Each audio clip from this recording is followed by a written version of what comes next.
ಎಲ್ಲರಿಗೂ ನಮಸ್ತೆ. ಇವತ್ತಿನ ವಿಡಿಯೋ ಏನಪ್ಪ ಅಂದರೆ RCB ಮ್ಯಾಚ್ಗಳು ಎಲ್ಲೆಲ್ಲಿ ನಡೆಯುತ್ತೆ, ಯಾವ ದಿನಾಂಕನಂದು ಯಾವ ಊರಿನಲ್ಲಿ ನಡೆಯುತ್ತೆ ಅಂತ ನೋಡೋಣ ಬನ್ನಿ. ಈ ವಿಡಿಯೋ ನೋಡೋ ಮುಂಚೆ ನಮ್ಮ ಚಾನಲ್ನ ಸಬ್ಸ್ಕ್ರೈಬ್ ಮಾಡಿ, ಹಾಗೆ ಬೆಲ್ ಐಕನ್ ಕೂಡ ಪ್ರೆಸ್ ಮಾಡಿ. ಬನ್ನಿ ವಿಡಿಯೋ ಸ್ಟಾರ್ಟ್ ಮಾಡೋಣ. ಟಾಟಾ IPL 2026 RCB ಸ್ಕ್ವಾಡ್ ಅನ್ನು ಕಂಡುಹಿಡಿಯಬಹುದು. ಅದರಲ್ಲಿ ಮೊದಲೇ ಮ್ಯಾಚ್ RCB ವರ್ಸಸ್ SRH ಇರುತ್ತದೆ. ಇದು ಬೆಂಗಳೂರಿನಲ್ಲಿ 28 ಮಾರ್ಚ್ನಲ್ಲಿ ನಡೆಯುತ್ತದೆ ಅಂತಲೇ ಹೇಳ್ಬೋದು. ಎರಡನೇ ಮ್ಯಾಚ್ ಕೂಡ RCB ಮತ್ತು CSK ಮ್ಯಾಚ್ ಆಗಿರುತ್ತದೆ. ಇದು ಏಪ್ರಿಲ್ 5 ಲಾಂಗ್ ಟೈಮ್ ನಂತರ ಭಾಳ ದಿನಗಳ ನಂತರ ನಡೆಯುತ್ತದೆ.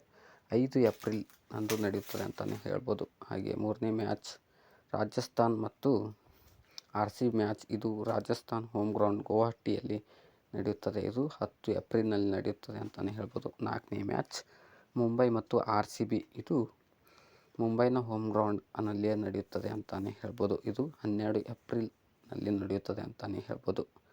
ಹಾಗೆ ಈ ವಿಡಿಯೋ ನೋಡಿದ್ದಕ್ಕಾಗಿ ಧನ್ಯವಾದಗಳು.